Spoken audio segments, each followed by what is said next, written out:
Good morning. Welcome to week 2 of virtual learning in Mr. Munoz's class.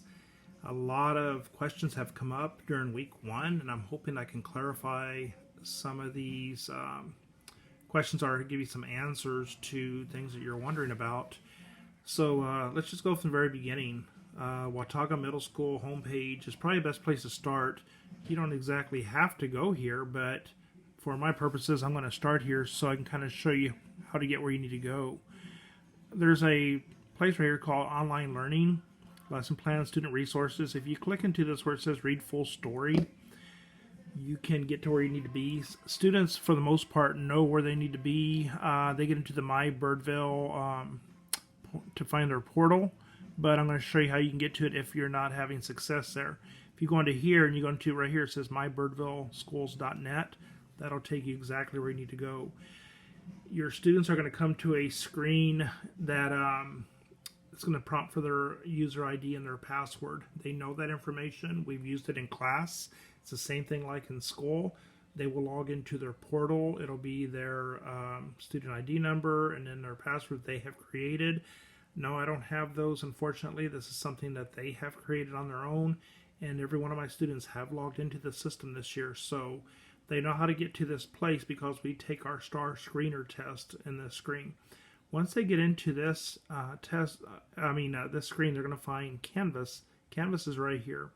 Once they activate Canvas, it's going to show them where their courses are set up. Theirs is not going to look like mine because mine is a teacher screen. However, they will have this English Language Arts course and they will have this reading course. They will need both of those for my class, because I teach a block. They both get English Language Arts with me, and they also get reading with me. So both courses are set up in here for them. Let's just go into one to show you how they work. You get into the English Language Arts. They're going to get in here and they're going to find a welcome screen. They may not have all the stuff that I have because I'm showing you from a teacher's perspective, but they're going to have a welcome screen. It's going to talk about different things. Basically, as an introduction, our mission statement is there. It talks about how to work with Canvas. It has my Zoom meeting information here. I'm on Zoom Monday through Friday from 9 to 11. And here's the information how to get onto that. And if they want to leave me something in Flipgrid, there's also virtual hours set up in Flipgrid. All the information is set up here for them as well. So I tried to make this as user-friendly as possible. I have many students that have shown a lot of success last week, but the questions have been is how do we get here? What do we need to do? Right, so if you get into this area called modules, that's where the learning is going to happen. Week 1 pretty much has been closed. I don't think you can get into there, but week 2 is set up, and it's just opened up this morning. This is going to be open and available until Sunday at 11:59 p.m. So it opened at midnight this morning, and it's open till Sunday at 11:59 p.m. After that, it will close because week 3 will open. Here is the list. Your students should see something just like this. It starts off with an overview for week 2. And remember, this is going to happen in both courses, in English Language Arts and in reading. I have tried to make this as home feeling as possible, meaning that like at home in class, my kids are used to a weekly playlist materials folder. I have provided that here as well as in the reading course.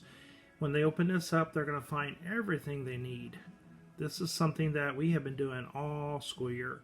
So all the PowerPoints that they need, the reading materials that I have for this week. They also have a blank playlist here. If they prefer to copy it, if you have access to copy it, they're welcome to copy this and write on it like they normally do.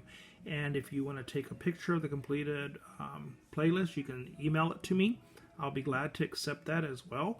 So I'm giving lots of different options for your child to be successful, because we're in this together and we're going to get through this together. And I want to make this as comfortable as possible. Again, all of their PowerPoints are set up in here. They are very familiar with this screen. And with this folder. We do it every week. It says week 29 because technically in school we are in week 29 of school. This is week 2 of virtual learning. In here, it gives you your objectives of what we're going to do this week. So this right here is explaining what we're going to do in English Language Arts. Your reading screen will give the objectives for reading as well. Let's go back to the modules, because this is where you get into the actual learning. That's an introduction. So once you get into your modules, we're going to go to, I've went through and I've dated these.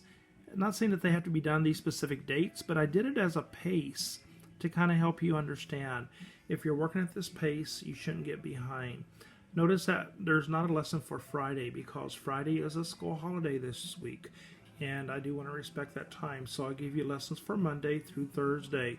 If you do need the weekend to get caught up, that's not a problem. You can work at this at your own pace. So let's go into Monday's lesson right here. We did our overview. Let's go into Monday. So it tells you for Monday, the date is here. It tells you your objectives. It tells you what you're going to do today. The mini lesson is here. So we do our word within a word and our dictation sentences. I have the PowerPoint right here that they can go through and just review for the day. We will be taking a quiz on those next week. Persuasive techniques. I put a video in here, and I've also attached the slide presentation. So if this goes too fast, or if you need to look at the slide presentation a little slower, you can go back. The video you can stop and start as much as you want. You work at your own pace again. Student work. This is telling you exactly what you need to do. So for today, basically watch those videos, and over here it says right here, 2019 BISD English 6A Blended in Edgenuity. If you go back to that screen in the portal, there's also a button for Edgenuity. That's where you're going to find this lesson. So if you walk through this, and then if you go to the next screen, it says next down here, you'll see this works. It's also going to be presented again, so that you know exactly what you're responsible for the day.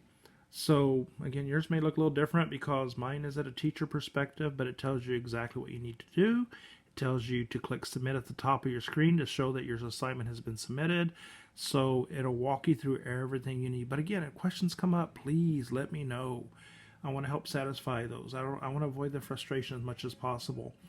I will provide feedback to your child. I will put a grade. Now the grading last week, I was learning as I was going. This week I have fixed it to where the grading is either going to show complete or incomplete. There will not be a number grade. In Canvas, I've also put in the Birdville ISD expectations for grading. Let me go to that real quick. If I go to the home screen, there's a place I did put that in. Right here where it says COVID-19 closure Birdville ISD grading policy. That is there for your review as well, and I will be following that. But anyway, hopefully this is going to give you some clarification of where you need to be. Let's go back just because I want to show you that portal screen again. I think this is right here. So I can show you what Edgenuity looks like. So when I go into the Edgenuity lessons, my screen's going to be different, but theirs will be all on one. Give me just a moment here. I have two different screens here. Theirs will look like this, Watauga Middle School Instructional. Here's Edgenuity. Theirs is going to look like this, Edgenuity by student. I have two. One's a teacher, they won't have that. But Edgenuity icon looks like this, and the canvas looks like this. Folks, just follow the same thing when it comes to the reading course. It walks you through it. I have them separated by day. I have the lessons in there in the folder, everything, all the resources they will need. I also have provided links as they're going through to find those resources as they're working to make it very user-friendly. If you have any questions, please let me know. I'm here to make this transition as comfortable as possible. I want my students well. I want them happy. I don't want them frustrated, but ultimately, I want them learning. They should not miss out a day of learning in their lifetime. And I'm here to make sure that they get everything they need. Thank you very much. Have a wonderful week.